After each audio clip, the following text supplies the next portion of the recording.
guys, hello everyone. Amazing morning to all of you guys. Have a blessed Sunday everyone. Yes. Guys, hope you are doing well everyone. Guys, ngayon I'm going to work. Papasok ako ng actually ano lang naman guys yung pasok namin ilang oras lang, pero dahil suggest ng aming supervisor, always naman yan every Sunday, pero the next meron ng naka-assign na papasok, so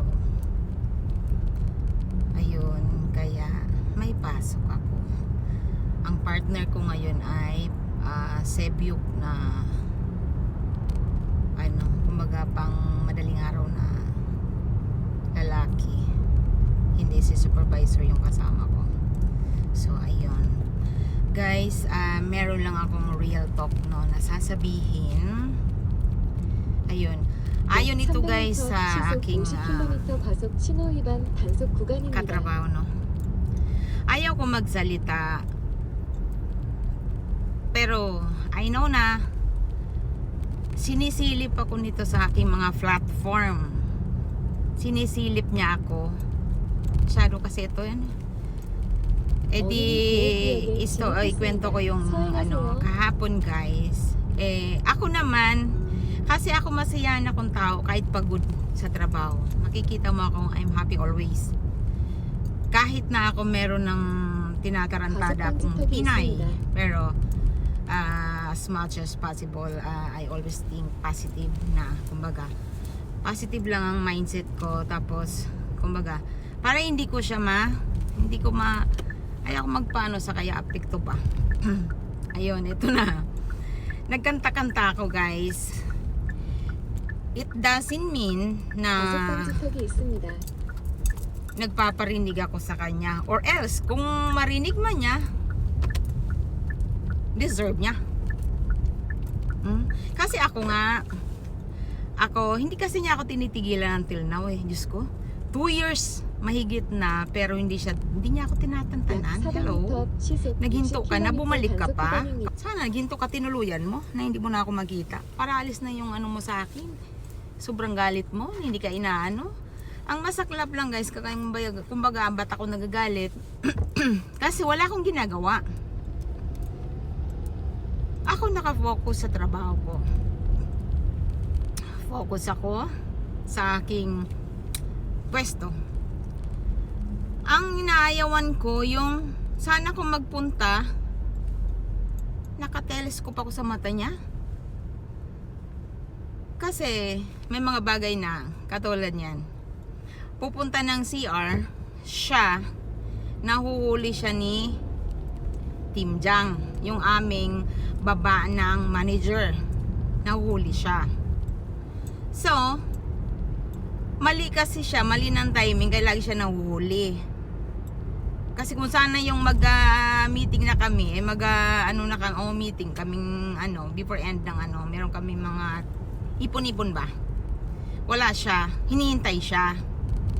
Ako talaga masiyar ako kasi dati yung ako ng diet na yun parang tuloy yung aking sa pag ko ng diet, pag try ko ng diet, kaya parang hindi ko na mapigilan maghihi na kapag once ako inahina, pupunta talaga ako CR.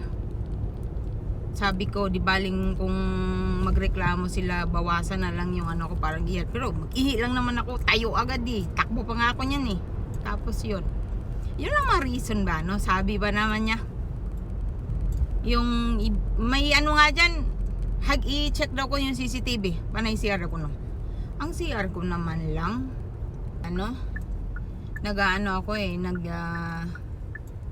kumbaga nagpipigil ako pero hindi ko na kaya, talagang lalabas na ako, hinihin ako mag-iiyak ako sa eto na yun, pinag-iinitan niya kasi sabi niya kung ako daw hindi daw pinapagalitan, ba't daw siya nasisita lagi. Mali naman kasi siya At saka, noon pa man, alam yan na nagsasabi talaga akong totoo. Siya kasi pag ang tagal-tagal. Ano pang inaano. Sa CR. Tagal-tagal. Samantala akong bilis ko tumayo. Tayo agad. Kasi ito na. Kaya yan ang reason. Isang one na reason yan. Sabi, bakit ako lang nasisita siya? Hindi, ganun. Isa na reason din na yan. Hindi pangalawa. Yung tipong busy ka na nga sa trabaho mo, siya parang hindi siya mapakali sa mga ginagawa mo. Parang para sa kanya, tingin niya perfect. Diyos ko po. Napakaano nitong tao na to eh. Kaya tinapo na lang na attitude. Ang attitude, ang pangit ng ugali. Ako mismo nakakapagsabi, sama ng ugali. Tagal na ng issue, hindi pa rin tatanggap sa sarili. Gagawa lang ng ng ugali niya para magalit. Gagong babae. Kaya yan ang dahilan ba't ako pero lang, fighting lang, laban lang. Kasi wala akong ginagawa, lore. Umalis ka na, bumalik ka pa.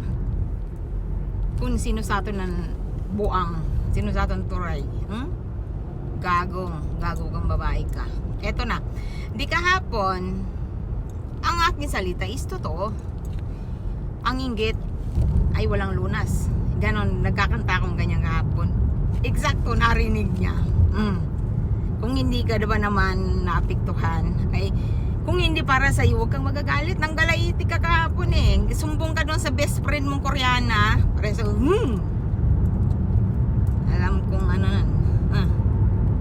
OMG. OMG. Ako walang ginagawa, akong inaano ninyo. I'm gonna laugh on you lang. Tatawanan lang kita kasi ang beauty ito. 약 400m 앞 시속 60km 과속 At 신호 least. 위반 단속 구간입니다. Simply is the best. Tapos ito na. Sumbong ka dun eh. Ito narinig ko eh. Dumaan pa naman ako. Yan, exactly. Nagalit ka dahil para sa'yo yun. Kasi kung wala kang inggit sa katawan, hindi ka magagalit. Sabi ko inggit na wala, ay inggit sakit na walang lunas. Inggit ay sakit na walang lunas. Yes, totoo naman. Kaya yun ang nairita kagabi hapon. Kasi ito lang masasabi ko. Alisin mo ng inggit sa katawan mo dahil diyan ka mismo mamamatay sa inggit mo na yan, dahil inggit mo sa kapwa mo na hindi ka inaano. Kaya mong, kung anong gusto mo sa buhay, kaya mo. Pares tayo may trabaho. Kaya mo. Do what you want. Huwag mo akong pakialamanan. Animal ka. You're so animal Pilipina. Fucking bullshit sa buhay ko. Pero, I'll never give up. Dahil I know what I'm doing. Hayop ka. Alam mo kung bakit ako nagkaganito? Ang galit ko sobra. Tagal na ng issue na to, hindi ka pa natigil, di mo ako tinatantanan. Simple lang, umalis ka na ng company, ba't ka pa bumalik? Kung di ka ba ng bobo? Anong sabi sa'yo ng ng mataas? Paano kay paaway pick eh? Pero anong nangyari sa'yo? Sinabihan ka pa ni baba ng manager na, ikaw kung umalis ka, umalis. Pasalamat ka, tinanggap ka pa niya uli. Pero anong sabi ng manager natin? Anong sabi? Umalis na ba't tinanggap nyo pa? Hindi kayo nagpaalam sa akin. Di ba? Nga. Sino kakaya sa atin? Masyado ka kasi. Mapagano ka. Akala mo sariling perfect ka. Pero, hello, ganyan ka. Papansin ka lang. Ayusin mo ang buhay mo. Wag ang buhay ko. Kasi ang buhay ko simple lang. Simple. Gusto ko lang simpleng buhay. Ikaw, alisin mo ng inggit sa ano mo. Kay diyan ka mamamatay sa inggit na yan. Hayop. Bakit ako? Hi guys! Hello! I'm back again. Part 2 tayo guys sa aking story kanina, no? So guys, I'm finished my work na. So, pauwi na ako ng bahay. And then, ayun guys, meron lang akong part 2 doon sa aking sinabi kanina, no. Ang akin lang guys, kasi, yun na nga, 2 years mahigit na ang aming alitang ito. So, pero wala akong ginagawa. Nananahimik na ako. Wag lang akong galantiin. Kasi, take note, ang Bisaya. Ang Bisaya, napakabait. Kahit saang Bisaya. Pero, pag kinalaban mo, kung demonyeta ka, demonyeta din kaming mga Bisaya. Yes, I know that. Ngayon, ang akin lang, nananahimik na ako. Sana, tantanan mo na ako. Yun lang pakiusap ko. Magtrabaho ka, di ba naghinto ka na? So, bakit ka pa bumalik? Nadedemonyok sa aking face? So, sana hindi ka na bumalik. Ba't ka pa bumalik? Hindi yung kaya mo maghanap ng trabaho, ba't ka pa bumalik? Tapos ngayon, pag nasa tuwing nakikita mo ako, hello, ano ang beauty meron to? Pangit naman to. I down myself. Pangit ako, I'm ugly. So, anong kinaanuan mo yung kita mo sa akin? Ano? Kaya mo rin bumili ng kung anong gusto mo. Kaya mo. Kasi, kaya mo. May trabaho tayo parehas. Ikaw, sarili mo nang iniintindi mo. Ako, hindi. 3 anak kong iniintindi ko. Anak ko iniintindi ko, hindi yung aking kakatihan. Tapos na yun, graduate ako dyan. Ang iniisip ko na lang, mga anak ko. Pero ang akin lang, kung hindi ka inaano dyan, manahimik ka, huwag kang panay sira ng sira sa buhay ko. Alalahanin mo, ang karma, limpak-limpak ang darating sa'yo, hindi ka ba kinikilabutan? Especially na ang kapwa mo, hindi ka inaano, nananahimik ang kapwa mo. Magchismis ka. Alam mo, ako nga dapat ang magalit sa'yo kasi ang paninira mo nakakarating sa akin eh. Nakakarating sa akin paninira mo, sobra-sobra. Hello? Wala akong ginagawa sa'yo kung hindi ang aking iniisip ang aking trabaho. Trabaho, mapabuti, na hindi mapagalitan. Ayun. Ganun ako kaano sa trabaho ko. Dahil ang trabaho, mahal na mahal kong trabaho ko. Yun, doon ako nagpo-focus. Hindi yung mga kung anong nakikita ko. Puro kakasala eh. Kakasala ka lang kasi kung anong nakikita mo, lalo na sa akin. Ano ba? Ba't ka ba gigil na gigil? Ang Diyos di natutulog, alalahanin mo yan. The way mo na inaapi ang isang tao, tandaan mo. Pagbabayaran mo lahat ng ginawa mo, lalo na sa akin. Ang dami mo mga sinabi, ang dami mo araw-araw na lang. Hello? Baho mo pa itong binabato sa akin. Hello? Mayos ka. Yan ang paninira mo sa akin. Times come. Tandaan mo. Darating ang araw, pagbabayaran mo lahat ng ginawa mo sa akin. Diyos lang ang nakakaalam. The way mo ako na dinadown. Binibless naman ako ni Lord dahil wala akong ginagawa. Kung ako masamang tao, hindi ako bibless ni Lord dahil masama ako eh. Pero sana maging mabuti ka na lang. Hindi yung lahat na lang ako pinakikialaman mo. Anong gagawin ko? Pinakikialamanan mo. Yung pinaka-hate ko sa'yo eh. Ang paninira mo.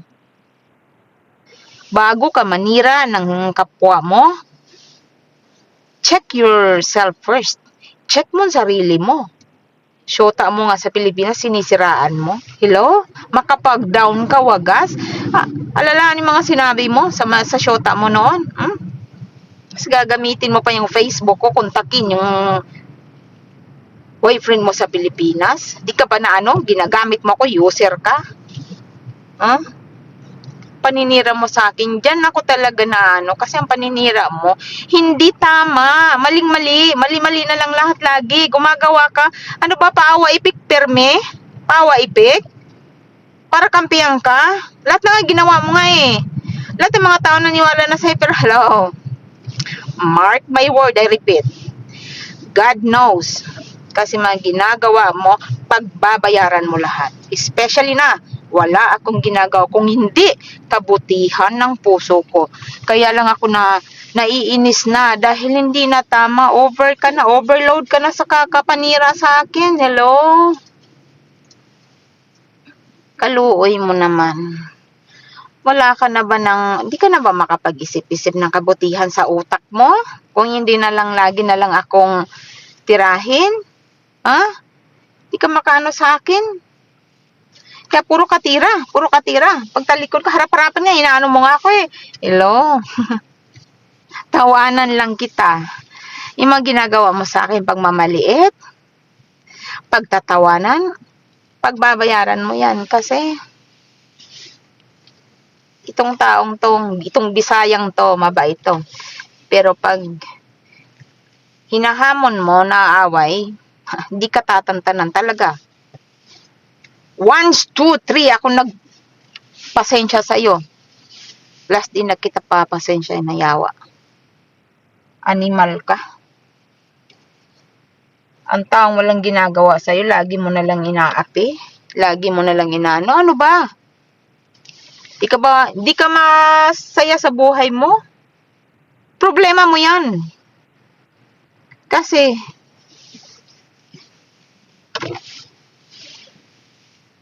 yan kasi, revenge ko, no? Ayan, revenge. Isipin mong magiging, ano mo, magiging worst ba o ano. Kaya galit ka sa sarili mo, ay sa, ano mo, kaya nang titira ka ng kapwa mo, kay, di mo naman manong sarili mo, kaya kapwa mo na lang, lagi mo na lang pinag-iinitan na hindi ka inaano.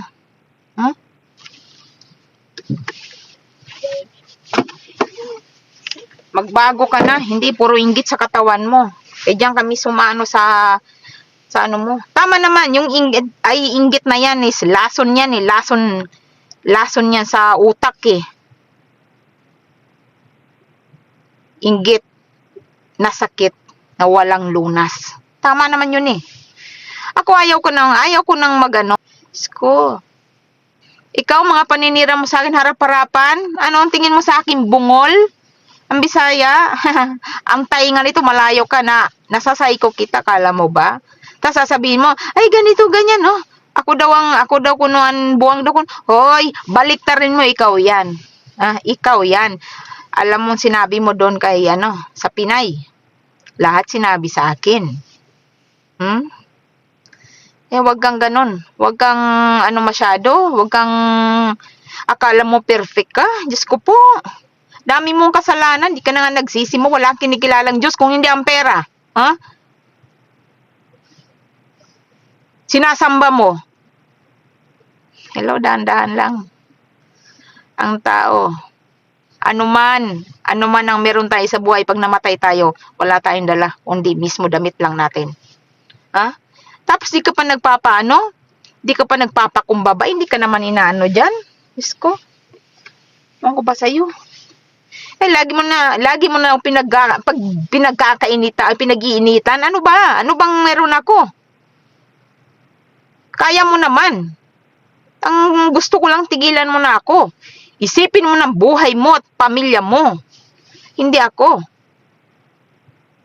Wala kang katapusan dyan sa ganyan na lagi na lang inggit sa kapwa mo na hindi ka inaano. Alalahanin mo. Diyos ang nakakaalam sa lahat ng ating mga ginagawa. At karma is real. Times come. Pagbabayaran mo lahat mga ginagawa mo sa akin. Paninira. Di ko matanggap yan. Dahil wala akong ginagawa eh. Kung